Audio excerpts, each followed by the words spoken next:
This is also important. Հայ-ադրբեջանական կարգավորման խոչընդոտներն են Մինսկի խումբն ու Հայաստանի սահմանադրությունը։ There is nothing in the Constitution of Republic. Այնտեղ ոչինչ չկա այն մասին, որ Ղարաբաղը Հայաստանի մաս է։ Ոչինչ չկա։ There is nothing. Միրզոյանական թույլ հակադարձումներ ու արդարացումներ ի պատասխան Բայրամովի կոպիտ պահանջներին Ստամբուլյան վերջին հանդիպումից գրեթե կես տարի հետո Անտալիայում են կողք կողքի նստել Հայաստանի ու Ադրբեջանի արտգործնախարարները։ ԵԽԽՎ նախագահը Ադրբեջանի սև ցուցակում է, Բաքվին վիրավորել է նրա հայտարարությունը, թե Ալիևը բռնապետ է։ Ադրբեջանցիների կրակոցները, որ անկանոն են ու ոչ թիրախային ըստ Հայաստանի պաշտպանության նախարարության, շարունակում են տագնապի մեջ պահել սահմանամերձ գյուղերի բնակիչներին, խնածախը չի քնում։ Ժամը 4-ին եմ լսալ այս քիշի, վերջինի 4-ին է, չեմ էլ քնել, բախի չես բավախում է։ Ինչ են խոսել Պուտինն ու Հոտքովը փակ դռների հետևում 4.5 ժամ։ Միացյալ Նահանգների հատուկ բանագնացը ըստ ռուսական լրատվամիջոցների եզրակացրել է, որ Դոնեցկը, Լուգանսկը, Խերսոնն ու Զապորոժիեն Ռուսաստանի մաս ճանաչելուն այլընտրանք չկա։ Ուիտքովը խոստովանել է, Ուկրաինայում կայուն խաղաղության հասնելու համար անհրաժեշտ է լուծել տարածքային հարցը։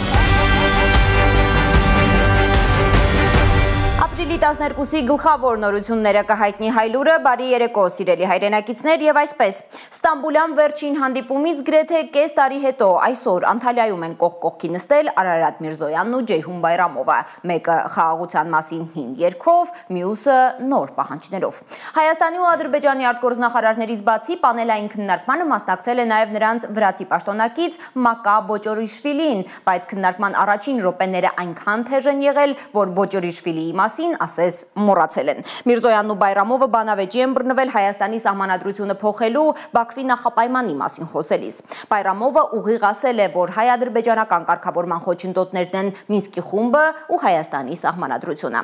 Միրզոյանը այդքան կոպիտ չի եղել, ավելի շուտ արդարացել է Հայաստանի սահմանադրության մեջ ոչինչ չկա այն մասին, թե Ղարաբաղը Հայաստանի մաս է, իսկ ԵԱՀԿ Մինսկի խմբի լուծարմանը նրա խոսքով Երևանն էլ դեմ չէ։ Կստորագրի դրա տակ նույն օրը, երբ կվավերացվի Ադրբեջանի հետ խաղաղության համաձայնագիրը։ Հայ-ադրբեջանական կոնֆլիկտի շաղգամը իրենց կողմը քաշող Ռուսաստանից ու Բրյուսելից հեռու Թուրքիայի հարկի տակ Վրաստանի ոչ գործուն ներկայությամբ ինչպես են զարգացել իրադարձությունները, կպատմի Գայանե Մովսիսյանը։ Հայը ադրբեջանցին վրացին Թուրքիայում կողք կողքի նստած են։ Ադրբեջանցին պահանջում է, հայը արդարանում, վրացին լսում։ Կարճ այսպես է անցել Անտալիայում Հայաստանի, Ադրբեջանի, Վրաստանի արտգործնախարարների գրեթե 1 ժամ տևած պանելային քննարկումը։ Առաջինը խոսքի իրավունք ստացած Ջեյհուն Բայրամովը հայտարարել է, որ հայ-ադրբեջանական կարգավորման խոչընդոտները Մինսկի խումբն ու Հայաստանի սահմանադրությունն են։ Մեր հայ գործընկերները լավ գիտակցում են, որ արդեն հնացած եւ անգործունակ Մինսկի խումբը պետք է լուծարել։ Սա առաջին, երկրորդ, Հայաստանը պետք է փոխի իր սահմանադրությունը։ Միայն սրանք կատարելուց հետո հնարավոր կլինի կայուն եւ երկարատև խաղաղություն հաստատել տարածաշրջանում։ Սա Ադրբեջանի հետևողական եւ երկարաժամկետ մոտեցումն է եւ հայկական կողմը դրա մասին տեղյակ է։ Դեմ չէ Արարատ Միրզոյանը, որ լուծարվի Ղարաբաղյան հակամարտությունը կարգավորելու համար ստեղծված ԵԱՀԿ Մինսկի խումբը, բայց կարծում է, այն լուծարելու մասին պետք է ազդարարել հայ-ադրբեջանական խաղաղության պայմանագիրը կնքելու օրը։ Պայմանագրի ստորագրման հենց նույն օրը, անգամ 10 րոպե հետո այդ կառույցը կարող է լուծարվել։ Հայաստանը պատրաստ է ստորագրել ԵԱՀԿ Մինսկի խումբը լուծարելու մասին որոշումը հենց նույն օրը, երբ կվավերացվի Ադրբեջանի հետ խաղաղության համաձայնագիրը։ Հայ-ադրբեջանական խաղաղության համաձայնագրի համար Միրզոյանի համոզմամբ խոչընդոտ չէ մեր սահմանադրությունը։ Բայրամովի պնդումները, թե պայմանագիրը ստորագրելու համար Երևանը պետք է սահմանադրությունից անի անկախության հռչակագրի հղումները, որ իբրև տարածքային պահանջ են Ադրբեջանի նկատմամբ, հիմնավոր չի համարում Միրզոյանը։ Անկախության հռչակագիրը ոչ այդքան կարևոր փաստաթուղթ ներկայացնելով Միրզոյանը ադրբեջանցի գործընկերոջը վստահեցրել է։ Նախորդ տարի սեպտեմբերին Հայաստանի սահմանադրական դատարանի որոշմամբ անկախության հռչակագիրը իրավական նշանակություն չունի։ There is nothing in the Constitution of Republic of Armenia saying that Karabakh is part of Armenia. Այնտեղ ոչինչ չկա այն մասին, որ Ղարաբաղը Հայաստանի մաս է։ Ոչինչ չկա։ Մենք մեր մտահոգություններն ունենք Ադրբեջանի սահմանադրության հետ կապված, բայց անընդհատ չենք բարձրաձայնում այդ հարցը, որովհետև համաձայնագրի տեքստում ունենք կոնկրետ դրույթ, որում ասվում է, որ կողմերից ոչ մեկը չի կարող վկայակոչել իր ներքին օրենսդրությունը սույն համաձայնագիրը չկատարելը արդարացնելու համար։ Մի պահ իրականությունից կտրվելով, կարծես անտեսելով, որ միայն Հայաստանի Հանրապետությունից 200 քառակուսի կիլոմետր է օկուպացրել Ադրբեջանը 2020-ի պատերազմից հետո, մոռանալով, որ այս պահին Բաքուն ակտիվ քարոզում է ամբողջ Հայաստանը ներառող արևմտյան Ադրբեջան կոնցեպտը, Բայրամովը պնդում է, անհիմն են Միրզոյանի մտահոգությունները, իրենց սահմանադրության մեջ չկա Հայաստանի որևէ տարածքի աշխարհագրական անվանում։ Ես չեմ հավատում, որ մեր հայ գործընկերները անկեղծորեն կարծում են, որ Ադրբեջանի սահմանադրությունը տարածքային պահանջներ է պարունակում Հայաստանի նկատմամբ, եւ այսքան ժամանակ երբեք չեն բարձրացրել այս հարցն ու պարզապես անտեսել են այն։ Եթե համարում ես, որ մեկ այլ երկրի սահմանադրության մեջ տարածքային պահանջներ կան քո երկրի նկատմամբ, այդ դեպքում միայն ձևացնում ես, թե խաղաղության պայմանագիրը կնքելով լուծում է տրվելու եղած խնդիրներին։ Այդ հարցը բաց է մնալու, քանի որ միջազգային որևէ համաձայնագիր չի կարող վերացնել քո սահմանադրության մեջ առկա խոչընդոտը։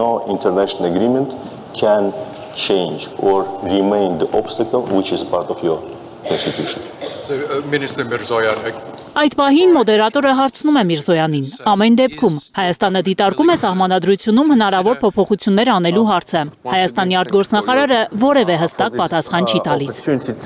Լրագրողների հարցին, թե արդյոք Անկարան Երևանի առաջ սահմանադրությունը փոխելու պահանջ է դրել հայ-թուրքական հարաբերությունների կարգավորման բանագնաց Քլեչը, Անտալիայում պատասխանել էր, թե Նիկոլ Փաշինյանը սահմանադրության փոփոխության վերաբերյալ հայտարարություն է արել։ Այդ համատեքստում Հայաստանը կկատարի անհրաժեշտ փոփոխություններն իր սահմանադրության մեջ։ Վստահ է Հայաստանի արտգործնախարարը, որ կատարյալ ոչինչ չի լինում նաև բանակցություններում։ Պետք է ամեն գնով կերտել խաղաղության նոր դարաշրջանը անկախ խոչընդոտներից ու կապ չունի, որ կողմն է ավելի շատ տարածքներ գրավել, ով է ավելի շատ սպանել կամ զոհեր ունեցել։ Հորդորում է առաջ նայել Միրզոյանը։ Դե ֆակտո մենք հակամարտություն չունենք, սակայն դե յուրե դեռ չկա ստորագրված խաղաղության պայմանագիր։ Լուծումը փաստաթղթի ստորագրումը ու հակամարտության դադարեցնելն է։ Վրաստանի արտգործնախարարը, որի ներկայության մասին կարծես մոռացել էին քննարկման առաջին մասում, կրկնել է պաշտոնական Թբիլիսիի չփոխվող դիրքորոշումը հայ-ադրբեջանական հարաբերությունների կարգավորման մասին։ Հայաստանը եւ Ադրբեջանը կարող են հույս դնել Վրաստանի վրա, որը պատրաստ է տրամադրել բոլոր հնարավոր միջոցները տարածաշրջանում երկխոսությունը հեշտ դարձնելու համար։ Հայ-ադրբեջանական երկխոսության մասին Անտալիայում խոսել են Էրդողանն ու Ալիևը։ Թուրքական լրատվամիջոցները գրում են, թե Ալիևը լավ նորություններ է խոստացել հայտնել մեծ եղբորը մի քանի շաբաթվա ընթացքում։ Գանա Մովսիսյան, Նորայր Հակոբյան, Հայլուր։ Անտալիայում Լավրով Բայրամով հանդիպմանը ռուսական կողմը վերահաստատել է իր պատրաստակամությունը նպաստելու հայ-ադրբեջանական կարգավորման գործին ու խաղաղության պայմանագրի կնքմանը։ Ռուսաստանի արտգործնախարարությունն է հայտնում տեղեկությունը։ Ըստ հաղորդագրության, հանդիպման ընթացքում ընդգծվել է 2020-ից 2022 թվականներին Ռուսաստանի, Ադրբեջանի ու Հայաստանի ղեկավարների միջև եռակողմ համաձայնագրերի իրականացման անհրաժեշտությունը։ Անտալիայում Սերգեյ Լավրովը հանդիպել է նաև իր թուրք գործընկերոջ Հական Ֆիդանի հետ։ ԵԽԽՎ նախագահ Ռուսոպուլոսը ներառվել է Ադրբեջանի սև ցուցակում։ Բաքվին վիրավորել է ԵԽԽՎ նախագահի հայտարարությունը, թե Ալիևը բռնապետ է։ Ալֆա Նյուզին է Ռուսոպուլոսը ասել, թե Եվրախորհրդի վերաբերյալ Ադրբեջանի նախագահի հայտարարությունները հաստատում են վեհաժողովում ադրբեջանական պատվիրակությանը լիազորություններից զրկելու արդարացիությունը։ Մեջբերեմ,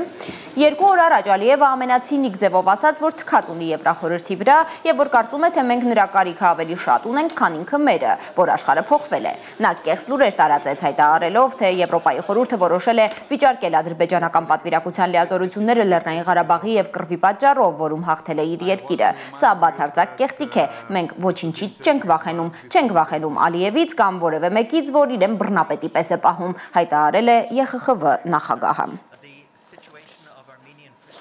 Միացյալ Նահանգների 36 կոնգրեսական ներպետքարտուղար Մարկո Ռուբիոին կոչ են արել ուժեղացնել ճնշումը Ադրբեջանի վրա Բաքվում պահվող հայերին ազատ արձակելու պահանջով։ Կոնգրեսականների նամակում կարդում ենք մեջբերեմ. մենք հավատում ենք, որ Մագնիտսկու պատժամիջոցներով հնարավոր է հասնել ռազմագերիների ազատ արձակմանն ու կանխել Հայաստանի դեմ հետագա ագրեսիան, մեջբերման ավարտը։ Իսկ Ուրուգվայի խորհրդարանը ընդունել է հայտարարություն կոչ անելով Ադրբեջանին անհապաղ ազատ արձակել հայ գերիներին։ Հայազգի պատգամավոր Խոսե Լուիս Սաջանի նախաձեռնությամբ Ուրուգվայի ներկայացուցիչների պալատի նիստի ընթացքում պատգամավորները անդրադարձել են նաև Հայոց ցեղասպանության 110-րդ տարելիցին։ Մայրաթորը ցավում է Հռոմի պապական համալսարանում քրիստոնեությունը Ադրբեջանում պատմություն եւ արդի ժամանակներ միջոցառման համար։ Ապրիլի 10-ին է կաթոլիկ բարձրագույն կրթական հաստատության հարկի տակ Ադրբեջանի դեսպանությանն ու ադրբեջանական որոշ կազմակերպությունների թույլատրվել կազմակերպել հակահայկական Սուրբ Էջմիածնի բնորոշմամբ նաև հակագիտական միջոցառում։ Դադիվանքն ու Գանձասարը, քրիստոնեական մյուս տաճարներն ու սրբավայրերը ներկայացվել են իբրև ալբանական կամ ուդիական, փորձ է արվել շղթելու Հայաստանի եւ Արցախի պատմամշակութային ժառանգության հայկական պատկանելիությունը։ Մայրաթորը հայտնում է մեջբերեմ միջեկեղեցական հաղորդակցության ընկալյալ շրջանակներում նախաձեռնվելու են անհրաժեշտ քայլեր, մեջբերման ավարտը։ Վերջին 30 օրում Ադրբեջանի պաշտպանության նախարարությունը 24 անգամ մեղադրել է հայկական կողմին հրադադարը խախտելու համար։ Ընդ որում բոլոր հաղորդակցություններում հայկական տեղանունների փոխարեն Ադրբեջանը օգտագործել է հորինված ադրբեջաներեն տարբերակներ։ Օրինակ Վարդենիսի փոխարեն գրել են Բասար Քեչար։ Պաշտոնական Երևանը բացարձակապես չի արձագանքել տեղանունների այս այլափոխմանը, ու չնայած Բաքվի 6 հաղորդակցություններում գրված է, թե ադրբեջանական կողմը դիմել է համարժեք գործողությունների, մեր պաշտպանության նախարարությունը շարունակում է պնդել, թե ադրբեջանցիների կրակոցները անկանոն են, ոչ թիրախային։ Այս գիշեր են ադրբեջանական այդ անկանոն կրակոցների ձայներից անհանգիստ քնել Սյունիքի Խնածաղ գյուղում։ Ալբերտ Սերոփյանն ու Հենրիկ Համազասպյանն են այնտեղ եղել։ Նրանց տեսածն ու լսածը իմի է բերել Լիլիթ Խալաթյանը։ Այս գիշեր, ամեն գիշեր, առաջ ժամը 1 էր, մի շաբաթ ընթացքում, հիմի 2 ժամը 1 են անը։ Մինչև 4:30 առավոտվա։ Էլի կրակում են, իրենց հավեսի։ Այս գիշեր էլ Խնածախում քնել են մի աչքը բաց։ Ադրբեջանցիները սկսել են կրակել երեկոյան 10:20-ից մինչև գիշերվա 4-ը։ Խնածաղցի Կարոն աչքը կպցրել է միայն վերջին կրակոցը լսելուց հետո։ Քնել չկա, հիմա չեմ կարող ասեմ անհանգիստ եմ կամ բողոք եմ, ում բողոք եմ։ Էլիևին, նորդ բողոք ենք ինչ անենք։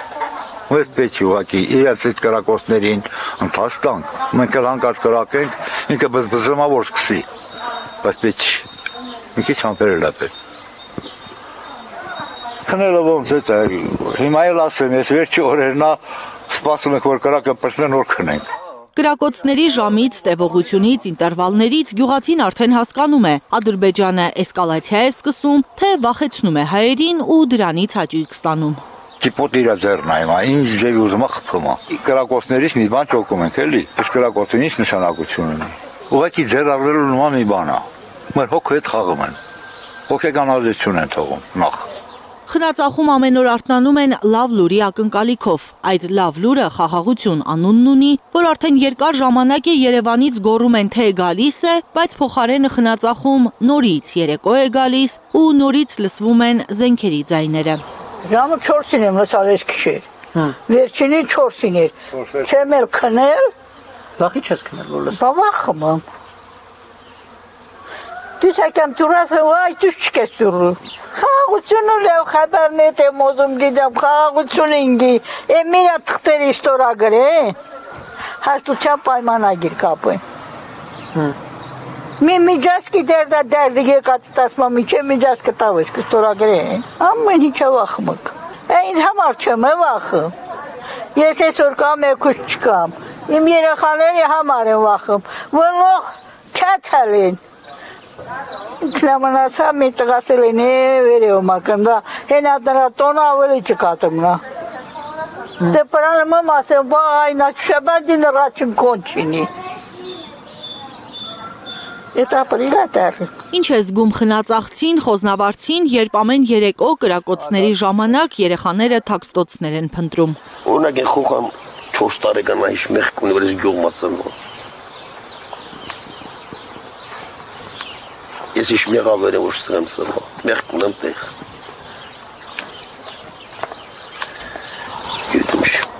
Եթե օրինակ վարչապետին հետաքրքիր է ինչ է զգում խնածաղցին, կարող է Սյունիք այցերի ընթացքում հայկական այդ գյուղեր էլ մտնել։ Փաշինյանին խնածաղցիներն առաջարկում են կրակոցներից անակնկալի չգալու համար գյուղ ցերեկով այցելել։ Մեր գյուղը գումես է բենիշում, ընտրությունից ընտրություն իշին։ Մեր համայնքապետից բաչ որ կգամ մեր գյուղում։ Կեմ են սոտ խոստումնի տան, քնում։ Փաշինյանի կազա էքստրավերտ ինչ անելու։ Ինքը ունի այդ հարցի պատասխանը։ Ցավը տանեմ, մենք ինչ անենք, մենք որ դուք այդ հարցի պատասխան իմանաք։ Ինչ որ մեկից պիտի իմանաք, չէ՞ դրա պատասխանը մենք։ Ինչքան պետք է տևի էսի։ Մարդիկ բոստաներն էլ չեն ծերմը մարդեն։ Ուզում են պայմանագիր կնքեն, ինչ ուզում են անախ պետք է մի բան անեն, չէ՞։ Սենց չի լինի ախպեր, այդ կրպեքը ինչի տերեն։ Գյուղը լքելու ոչ ցանկություն ունեն, ոչ հնարավորություն այս մարդիկ։ Ցավով ասում են, գնացողներ կան, մեղադրողներ ոչ։ Դպրոց ընդամենը 60 աշակերտ ունի։ Դե արդեն մադրճուց են գալիս, էլ ասեմ։ Դե 90-ականների քացել են քարանձավներում կացա, բայց հիմա քարանձավին էլ չի ապահով։ Գամբոշ քիշերը տագնապի մեջ ես։ Հիմա փոխվում է։ Ինչ անենք։ Հիմա որ ասեք դուք եք գալու քան, այստեղ էլ չկա։ Հայաստանը շտեղն ապահով։ Սաղս երկնակ են Երևան, Երևանը ռեզին է, որ չկեն մեծացնեն։ Կամ քեզ Երևան ինչ արած, քեզ 3000 վարձ տաս, թեքյում նեղա, ինչով իշտեղից տաս այդ վարձը։ Շատ էր ասում, ստեղ էս ծնվա, ավ ես չեմ մենակ ստեցվա, պապիս պապն է ստեցվա։ Մեր տոհմը մեզ տոհմալ է, մեր տոհմը այն ստեղալ է։ Բայց գյուղը, հողը հայկական պահելու համար պարզվում է միայն այդտեղ ծնվելը բավական չէ, բանակ է պետք։ Թաղվածը 60 հոգի է կաղնած, հայի 4 հոգի 5 հոգի է պոստում։ Դիվանագիտություն է պետք։ Մեր դուրը չի գալիս, մեր դիվանագիտությունը շատ է խեղճացած։ Ղեկավարություն է պետք։ Ման տերեք։ Լիլիթ Խալաթյան, Ալբերտ Սերոփյան, Հենրիկ Համազասպյան, Հայլուր։ Իդեպ ասես ոչ մի վախ ու վտանգ էլ չկա, իր այցը Սյունիք շարունակում է Նիկոլ Փաշինյանը, բայց պաշտոնական ոչ մի աղբյուր չի տալիս հարցի պատասխանը, թե ինչու է պաշտպանության նախարար Սուրեն Պապիկյանը անձամբ ուղեկցում Փաշինյանին։ Հայտնի է, որ նա տեղացիների հետ ոռոգման ջրի, դպրոցների ու ճանապարհների կառուցման հարցեր է քննարկել, հասցրել է նաև էկոպարեգային ծառայություն հիմնել, անչափ կարևոր մի կառույց թշնամուց մետրերի հեռավորությամբ ապրող մարդկանց համար, ինչպես Փաշինյանն է գրել Facebook-ում, որպեսզի պահպանվի Հայաստանի Հանրապետության անտառը Հայաստանի քաղաքացիների համար։ Փաշինյանը նաև Մեղրի համայնքի Նռնաձոր բնակավայրում է եղել, զբաղվել Ալիևի երազանքի երկաթգծի գովքով։ Մեղրի երկաթգիծը կարող է Ադրբեջանը Նախիջևանի հետ կապել։ Մեջբերեմ Փաշինյանի խոսքը, երկաթգիծը մեզ վնաս չի բերելու, միլիարդների օգուտ է բերելու։ Մեջբերման ավարտը։ Միջազգային օրակարգի թոփ թեման ռուս-ամերիկյան բանակցությունների նոր ռաունդն է։ Ինչ են խոսել Պուտինն ու Ուիտքոֆը փակ դռների հետևում 4.5 ժամ, եթե Միացյալ Նահանգների հատուկ բանակնացը ըստ ռուսական լրատվամիջոցների եզրակացրել է, որ Դոնեցկը, Լուգանսկը, Խերսոնն ու Զապորոժիեն Ռուսաստանի մաս ճանաչելուն այլընտրանք չկա, ու Սանկտ Պետերբուրգից հեռացել է Թրամփին այդ հարցում համոզելու վճռականությամբ։ Ճիշտ է արդյոք այս տեղեկությունը։ Համենայն դեպս Անտալիայում Ռուսաստանի արտգործնախարարը չի խորշել հստակ ցույց որ հենց այդպես էլ կա։ Լավրովի խոսքով Ուիտքոֆը խոստովանել է Ուկրաինայում կայուն խաղաղության հասնելու համար անհրաժեշտ է լուծել տարածքային հարցը։ Ուկրաինայի հարցով Ռուսաստանի նախագահի հետ 4.5 ժամ ծանր զրույցից հետո Միացյալ Նահանգների հատուկ բանագնացը եզրակացրել է, որ խաղաղության հասնելու միակ տարբերակը ուկրաինական 4 շրջանները՝ Դոնեցկը, Լուգանսկը, Խերսոնն ու Զապորոժիեն Ռուսաստանի մաս ճանաչելն է։ Ռուսական լրատվամիջոցներն են տարածում այս տեղեկությունը, նաև այն, որ Սանկտ Պետերբուրգում Պուտինի հետ հանդիպումից հետո Սթիվ Ուիտքոֆը սկսել է համոզել Թրամփին, որ ճանաչի այդ 4 շրջանները որպես Ռուսաստանի տարածք, ինչպես արդեն 2.5 տարի է ամրագրված է Դաշնության սահմանադրության մեջ։ Այն, որ տարածքային հարցն է եղել Պուտինի ու Ուիտքոֆի օրակարգում, հայտնել է նաև Ռուսաստանի արտգործնախարարը Անտալիայում դիվանագիտական ֆորումի ժամանակ։ Հակամարտության միակ լուծումը դրա հիմնական պատճառների վերացումն է։ Թրամփի հատուկ բանագնաց Ուիտքոֆը խոստովանել է Ուկրաինայում կայուն խաղաղության հասնելու համար անհրաժեշտ է լուծել տարածքային հարցը։ Մոսկվայում կառուցողական են համարում երեկվա քննարկումը, իսկ Սպիտակ տանը ոչ բոլորն են համաձայն ԱՄՆ հատուկ բանագնաց Ուիտքոֆի հետ։ Պոլիտիկոն գրում է, որ Ուկրաինայի ու Ռուսաստանի հարցերով Թրամփի հատուկ ներկայացուցիչ Քիթ Քելլոգը Թրամփին զգուշացրել է, թե Ուկրաինան երբեք չի համաձայնի Ռուսաստանին զիջել 4 շրջանները։ Ըստ ամերիկյան պարբերականի, հենց այս տեսակետի համար էլ Քելլոգը դուրս է մնացել Ուկրաինայի հարցով խաղաղ բանակցություններից։ Թե ինչ է մտածում անձամբ Թրամփը դեռ պարզ չէ, բայց BBC-ի աչքից չի վրիպել, որ Միացյալ Նահանգների նախագահը այնքան էլ գոհ չէ Ռուսաստանի պահվածքից։ Ուիտքոֆի ու Պուտինի հանդիպման ժամանակ Միացյալ Նահանգների նախագահը քննադատող մի գրառում էր արել, պահանջելով, որ Ռուսաստանը դադարեցնի հարձակումները Ուկրաինայում։ Ռուսաստանը պետք է շարժվի, ամեն շաբաթ հազարավոր մարդիկ են մեռնում այս սարսափելի եւ անիմաստ պատերազմում։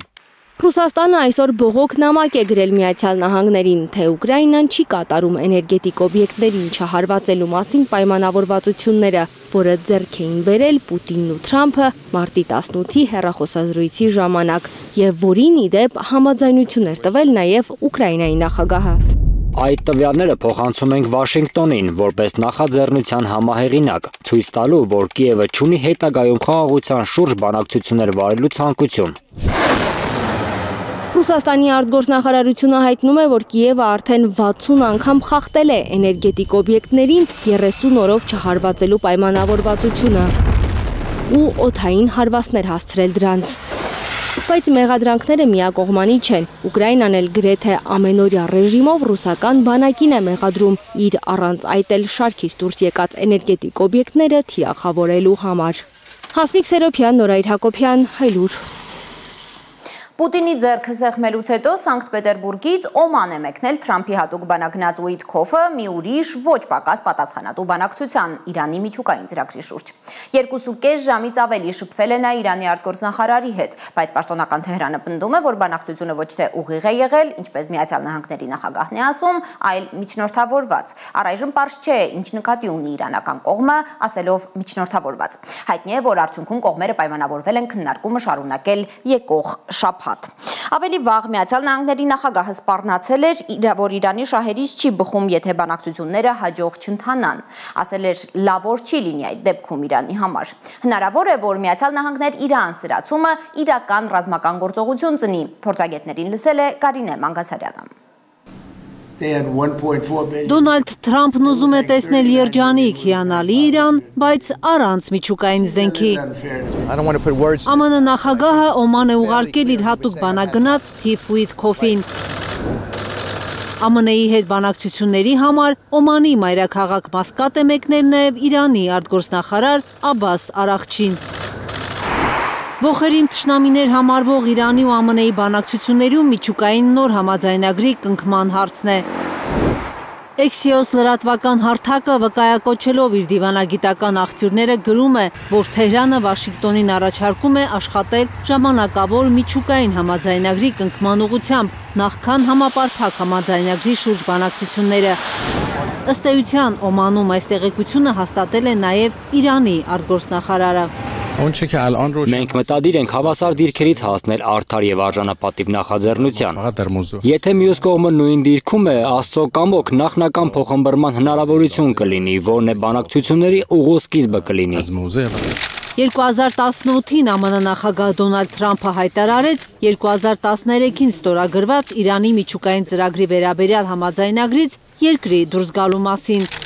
Որոշումը Թրամփը հիմնավորել էր, թե ապացույցներ ունի, որ Թեհրանը շարունակում է միջուկային զենքի մշակումը։ ՄԱԳԱՏԷ-ի այսպես կոչված տեսուչները իրենց տեսչական այցերը, որոնք ունեցել են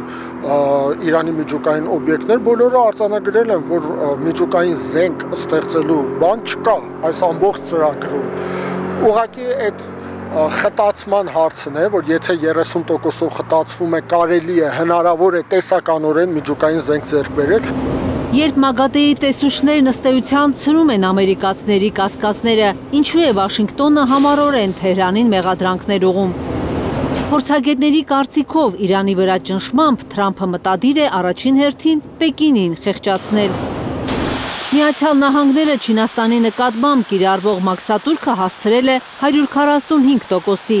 Չինական ապրանքների ներմուծումը իր երկիր զսպելու նպատակով։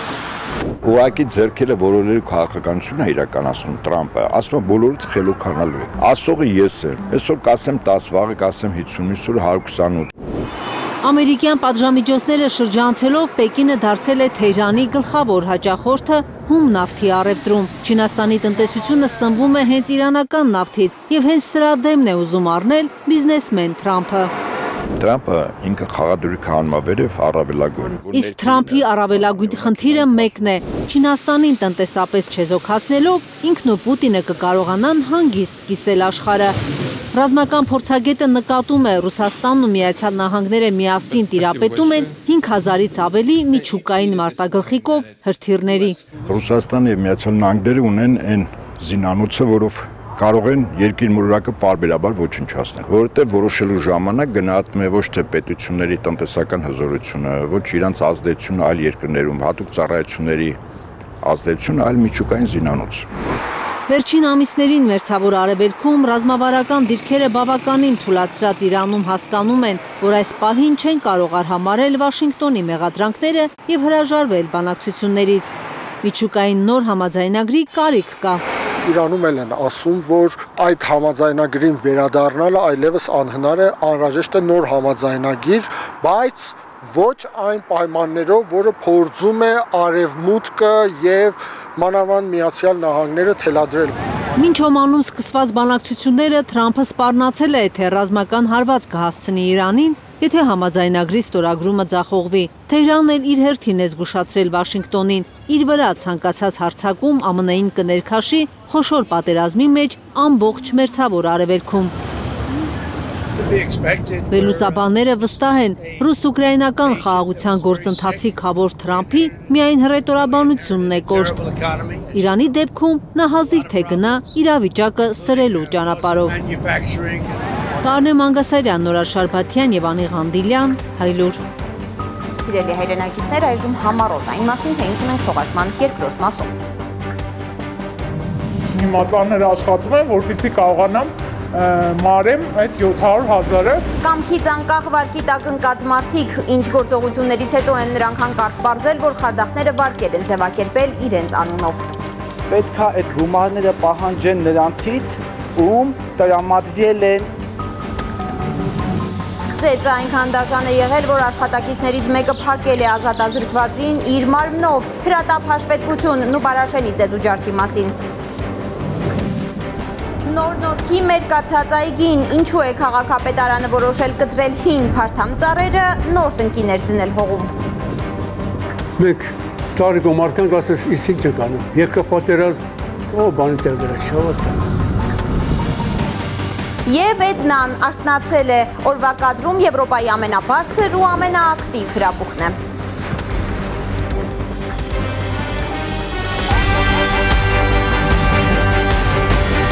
Եվ այսպես հետքը ֆինանսական խարդախությունների ապշեցնող թվեր է հրապարակել։ Լրատվամիջոցին ներքին գործերի նախարարությունից հայտնել են, որ Հայաստանում կիբերհանցագործությունների թիվը կտրուկ աճել է։ Եթե 2015-ին կիբերհանցագործության 60 դեպք է արձանագրվել, ապա 2024-ին 812։ Մեծ մասը համակարգչային հափշտակության դեպքեր են։ Հայտնի չէ, թե դրանցից քանիսն են վարկային զեղծարարություններ։ Հայտնի է, որ ըստ Կենտրոնական բանկի այդպիսի զեղծարարությունները վարկերի մոտ 0.1%-ն են։ Խաբեության զոհ դարձած քաղաքացիների հետ է զրուցել իմ գործընկեր Աննա Գյուլնազարյանը։ Նրան պատմել են, թե ինչ գործողություններից հետո են հանկարծ պարզել, որ խարդախները վարկեր են ձևակերպել իրենց անունով։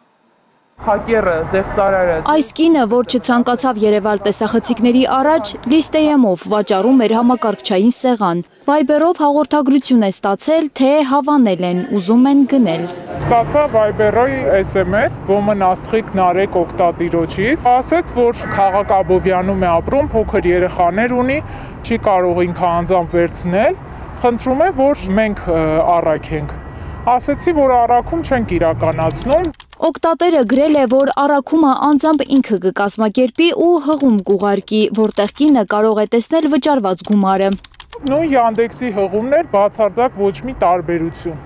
Նույն լոգոյով, նույն գույներով, ամեն ինչը նույնն էր։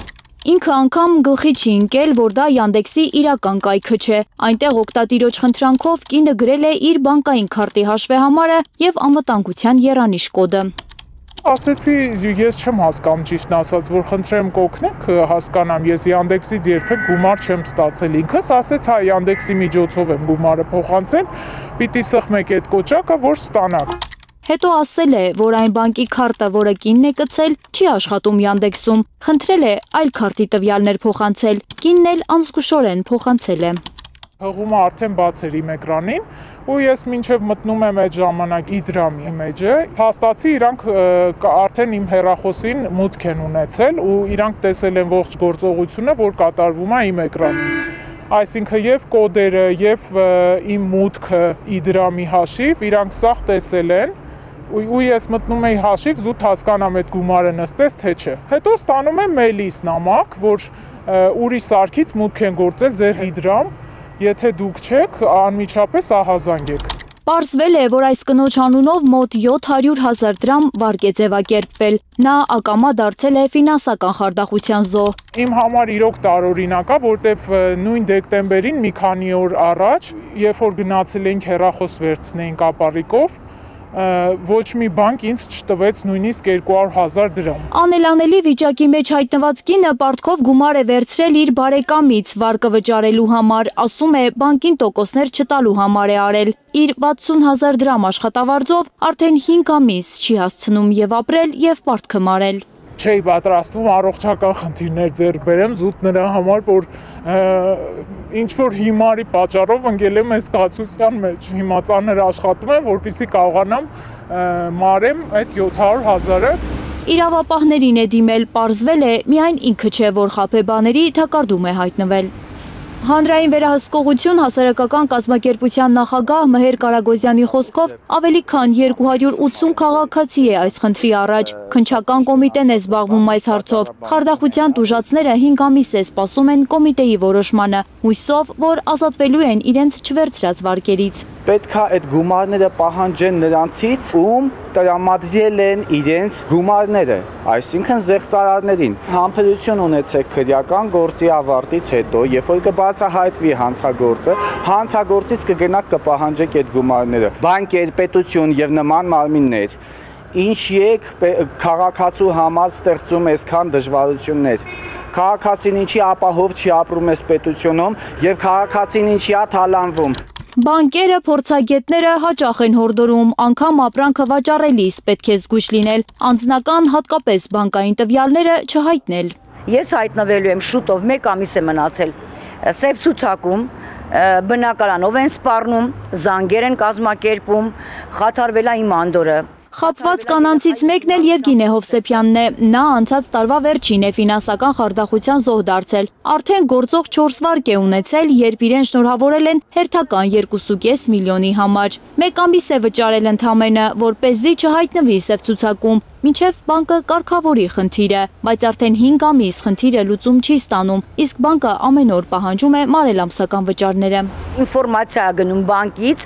կամ իրենք համագործակցում են զեղծարարների հետ, որպեսզի բեռը մնա անմեղ քաղաքացու ուսերին։ Մեդիափորձագետ Սամվել Մարտիրոսյանը նկատում է, որ վերջին 1 տարում ֆինանսական խարդախությունների թիվը կտրուկ աճել է։ Նրան հաճախ են գրում այս հարցով, ասում է պատճառներից մեկը քաղաքացիների անզգուշությունն է, նաև պայմանավորված է օնլայն բանկինգից օգտվողների մեծ քանակով։ Միջազգային զեղծարարների խմբերը սկսել են շատ ավելի լուրջ նայել Հայաստանի կողմ, այսինքն կոնկրետ թիրախային աշխատում են Հայաստանի դեմ, Հայաստանի բանկային համակարգի դեմ, շատ լավ գիտեն ներքին բովանդակությունը,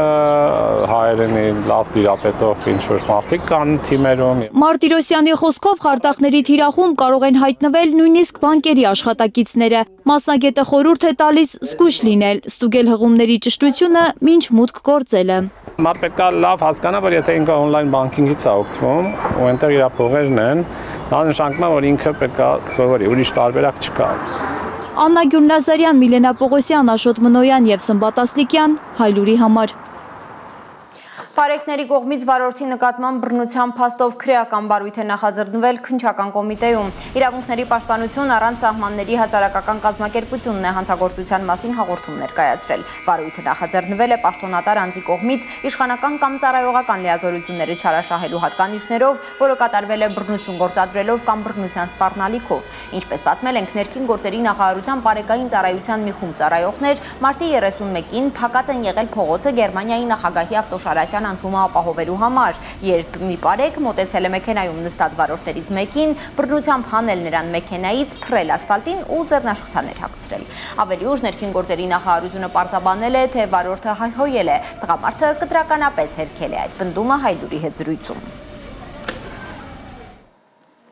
Ապրիլի 3-ին Նուբարաշեն քրեակատարողականից տարածված սկանդալային լուրը, թե դատապարտյալներին դաժան ծեծի են ենթարկել, հաստատել է հասարակական վերահսկողություն իրականացնող դիտորդների խումբը իր հրատապ հաշվետվությամբ։ Ըստ դրա ծեծը այնքան դաժան է եղել, որ աշխատակիցներից մեկը փակել է ազատազրկվածին իր մարմնով։ Ինչպես ավելի վաղ պատմել ենք, ըստ իրավապաշտպանների Նուբարաշենի ծեծուջարդը սկսվել է, երբ զբոսանքի ժամանակ դատապարտյալներից մեկը սկսել է երգել Դոլյա Վարավսկայան։ Պետք է երգեք Գասպադա օֆիցերը, ասել են աշխատակիցները, որից հետո մի քանի տասնյակ հատուկ ջոկատայիններ մտել են դատապարտյալների խցերը եւ մահակներով ծեծել նրանց։ Քրեակատարողականի աշխատակիցները հերքել են այդ տեղեկությունը, պնդելով, թե ֆիզիկական ուժ է գործադրվել, երբ դատապարտյալները չեն ենթարկվել իրենց օրինական պահանջներին։ Նոր Նորքի 5-րդ զանգվածի Սուրբ Սարգիս եկեղեցու մոտակա այգին մերկացել է։ Քաղաքապետարանը որոշել է հին փարթամ ծառերը կտրել, նոր տնկիներ դնել հողում։ Ըստ բնակիչների կտրվել է շուրջ 100 ծառ։ Մանրամասները ռեպորտաժում։ Նոր Նորքի 5-րդ զանգվածի Սուրբ Սարգիս եկեղեցուն հարակից զբոսայգին է 7 ամիս առաջ։ Հիմա զբոսայգին այս տեսքն ունի։ Մտահոգ քաղաքացիներ նահազանգում են, Երևանի քաղաքապետարանը մերկացրել է իրենց այգին։ Կանաչի ծառները փրտին, այդ կամ ծառ։ Ծառերը շատ էր, 2 անգամ պաժար ընկավ ստեղ, եկան հանգցրեցին, բայց էլի ծառերն աճեցին։ Երրորդ անգամ էլ քաղաքապետարանն է ձեռք բարձրացրել իրենց այգու վրա, ասում են բնակիչները։ Մարդիկ չեն հասկանում, քաղաքի թոքերը վերացնում են իբր անտառ հիմնելու համար։ Բլոգեր Էդուարդ Հայրումյանն է այս հարցով քաղաքապետարան դիմել։ Դիմել եմ քաղաքապետարան, ասել են անտառ ենք ուզում հիմնենք, ասում անտառ հիմնելուց ծառ կտրելու իմաստավորն ասում սանիտարական մաքրում ենք իրականացրել տարածքի։ Էդուարդը հաշվել է ամենակիչը 100 ծառ հաստատ կտրել են։ Չնայած, որ կանաչապատում եւ շրջակա միջավայրի պահպանություն հողակից ասել են, որ 23 ծառ է ընդամենը կտրվել։ Եթե տենց օրինական գործ են անում,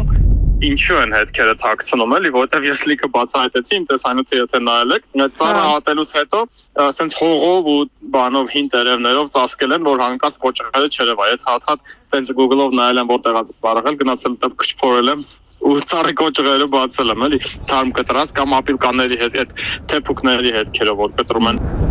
Ծառի գոմարքան ասես ինչ է կանում։ Եկա պատերազմ, բանի տեղ դրա։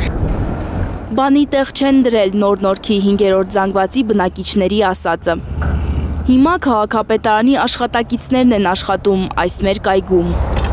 Նոր ծառերի համար փոսեր են փորել, մի քանի տնկիներ էլ արդեն հողով են արել։ Այստեղ բնակվողներից ոչ ոք չգիտի, ինչ նոր շիվեր են եկել փոխարինելու իրենց զբոսայգու հին փարթամ ծառերին։ Շատ է այս դեմը կդրեն, իսի միջ ուրիշ բան են տնկելու, նայք ինչ քոքեր կարան դե։ Բայց ասում են ինչ ծառ են տնկելու, ասում են։ Հացրել եմ, ոչ մեկը չի ասում ես։ Բոլոր ծառերը հանել են, սիրուն բան չի։ Հազի մի հատ այգի կար, կարգին մարդիկ դուրս էին գալու, մաքուրոտ էին շնչում, ես ինչ են կատարում։ Հայլուրի հեռախոսազանգերին չեն պատասխանում քաղաքապետարանից, շաբաթ է, ոչ աշխատանքային օր։ Լանա Համբարձումյան, Առաքել Օհանյան, Հայլուրի համար։ Անցնենք առաջ եւ նորից Ռուսաստան թե Արևմուտք դարակազմիկ երկընտրանքի մասին։ Պարզվում է այն ոչ թե միայն Հայաստանի, այլ գրեթե ամբողջ հետխորհրդային տարածքի առաջ է։ Մոսկվայում Եվրասիա ավանդական արժեքների տարածք միջազգային խոշոր համաժողովի հիմնական խնդիրներից մեկն է եղել այդ հարցադրումը։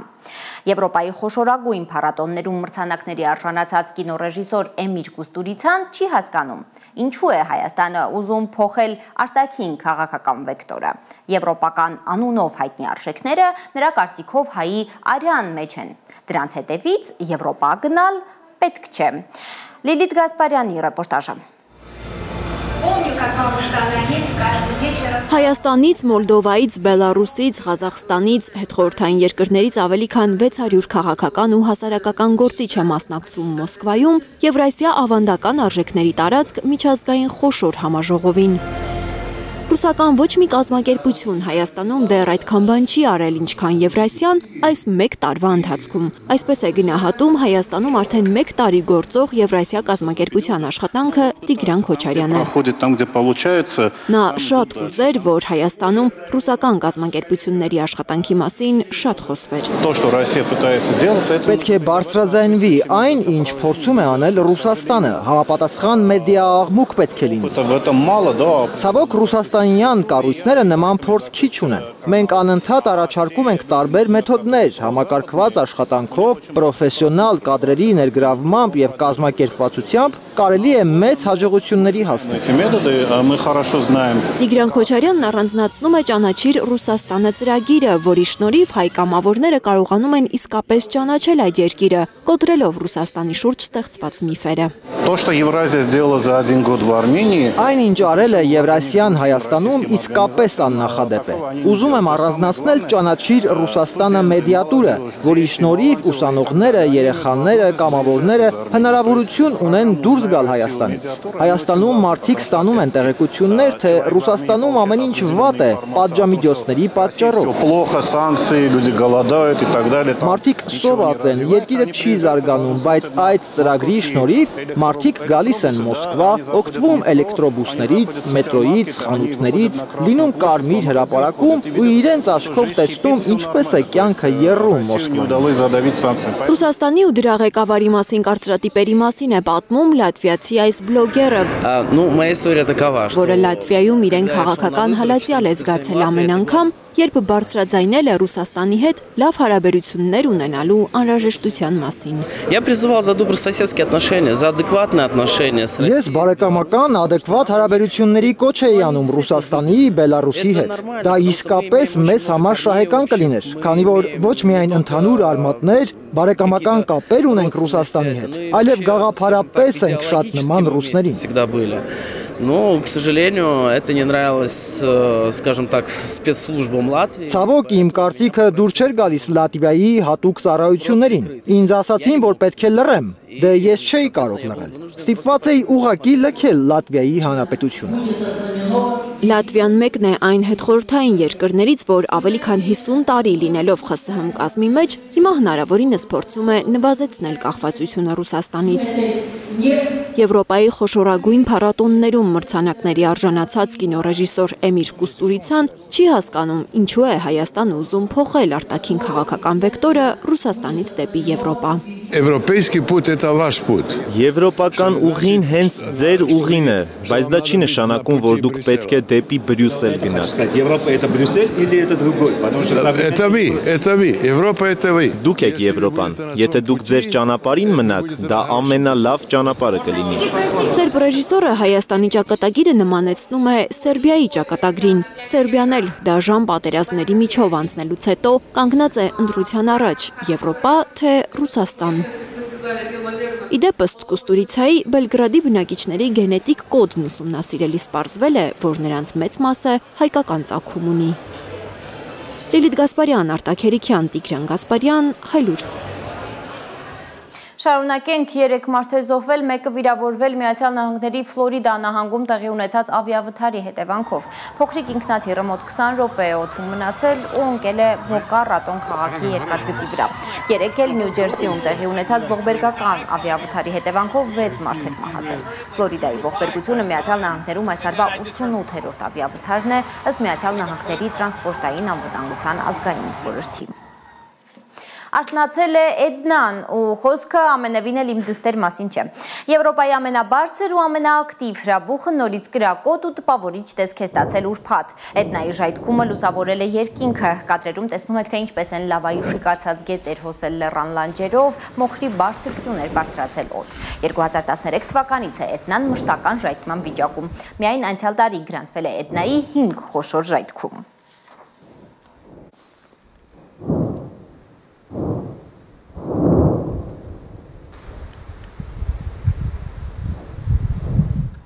Եղանակի մասին միշտ ապեք զգեստապահարանը թեթևացնել, վիքենդը անձրևոտ կլինի։ Հանրապետության առանցին շրջաններում անձրև ու ամպրոպ է կանխատեսված նաև եկող շաբաթասկզբին։ Գիշերները լեռնային շրջաններում տեղումները ձյան տեսքով կլինեն։ Օդի ջերմաստիճանը կնվազի 2-ից 4 աստիճանով։ Այսօր հնարավոր է նաև քամու ուժ գնացում։ Եվ մեր վերջին պատմությունը Ջավախքում հայկական ժողովրդական երգի պարի անսամբլ հիմնած Ալիկ Քսպոյանի մասին է։ Ալիկ Ջավախք, այդպես է ճանաչում 75 տարեկան աշուղին։ Էդգար Ղուշյանը կպատմի։ Ջիվանու Հավասու երկրում աշուղական երգերի զարթոնք է 21-րդ դարի սկզբին։ Մասնագիտությամբ պատմաբան Ալիկ Քսպոյանի շնորհիվ մշակութային կյանքը վերակենդանացավ Ջավախքում։ Ամեն ինչ սկսվեց 2000 թվականին, երբ ախալքալակում ստեղծվեց Ջավախք ժողովրդական երգի պարի անսամբլը։ Իհարկե դա մեծ Տոմաս Պողոսյանի ջանքերի շնորհիվ էր, ինչևից այժմ գործում է աշուղական դպրոցը, այնտեղ գործում է աշուղական անսամբլը։ 1-2 տարի անց ազգագրական անսամբլը կարողացել է տանել միջազգային մրցույթների եվրոպական շատ երկրներ։ Դրանից հետո մնացած տարիներին ձեռնամուխ եղավ, որպեսզի Ախալքալակի մունիցիպալիտետում, Ախալքալակի շրջանում, մեծ գյուղերում հատկապես ստեղծել երգի պարի անսամբլեր։ Եվ դա ստացվեց, այժմ այդ երգի պարի անսամբլերը գործում են համարյա բոլոր գյուղերում։ Ալիկ Ջավախք, այդպես են նրան կոչում մշակութային գործիչները, բոլորովին վերջերս 75 տարեկան դարձած աշուղը շարունակում է ապրել ու արարել հայրենիքում։ Ասում է դեռ երիտասարդ տարիներին է հազար հնարավորություն ունեցել կյանքը արտերկրում շարունակելու, բայց շարունակել է Ջավախքում Ջիվանու Հավասու գործը։ Նա բացառիկ մարդկանցից է, որ այդքան շատ գործ կարողացել է անել իր ժողովրդի համար։ Ալիկ Ջավախքի նման մարդը նախ դժվարությամբ կարող է կտրվել իր հարազատ հողուջերից։ Նա իր երկրի մարդն է, իր երկրի քաղաքացին։ Երկար տարիներ Ախալքալակի մշակույթի պալատը ղեկավարող Քսպոյանը նաև ազգային նվագարանների խմբեր, ժողովրդական թատրոն է հիմնել, աշուղական 2 երգարանների հեղինակ է։ Նրա ստեղծագործություններից 10-ից ավելի գործեր կատարել է Հայաստանի հանրային ռադիոյի Սայաթնովա աշուղական երգի վաստակավոր անսամբլը իր ներկայությամբ եւ դահլիճը լեփ-լեցուն էր, մեծ ընդունելություն ունեցավ աշուղ Ալիկ Ջավախքը, որը խոսում էր նրա արվեստի որակի մասին։ Թե Վրաստանի, թե Հայաստանի կառավարությունները Ալիկ Ջավախքի գործը մեկ անգամ չէ որ գնահատել են։ 2010-ին Հայաստանի կառավարությունը նրան պարգևատրել է Մովսես Խորենացի մեդալով։ Մեծ շնորհ է, երբ Վրաստանում տարբեր քաղաքներում, տարբեր փառատոնների ժամանակ ելույթ են ունենում Վրաստանի ինտելիգենցիայի ներկայացուցիչները եւ անվանում են, որ աշուղ Ալիկ Ջավախքը հանդիսանում է կամուրջ Հայաստանի եւ Վրաստանի ժողովուրդների եւ ինտելիգենցիայի մեջ։ Նրա գործը ամենաբարձրն են գնահատում իր հողուջրում, չկա մշակութային մի միջոցառում, որին հրավիրված չէ աշուղ Ալիքը իր սաներով, անսամբլով։ Մի բան կա, որը ես միշտ ինձ մտահոգել է եւ այսօր էլ է մտահոգում, որ մենք առհասարակ սովորություն ենք հայ ժողովուրդս կներեք արդարությանս համար մահանալուց հետո մարդկանց մեծարենք։ Իսկ թվում է, որ ժամանակն է, որ Ինչպես անցկացնում ենք Տերյանի, Չիվանու այդ ավանդական տոնակատարությունները, այլ պետք է նաև անցկացնենք մեր այս հրաշալի մշակույթի արվեստի գործիչների իրենց կենդանի օրոք։ Էդգար Ղուշչյան, Նորայր Շարբաթյան, Հայլուր։ Դուք դիտում եք Հայլուրը։ Շնորհակալություն ուշադրության համար։ Կհանդիպենք։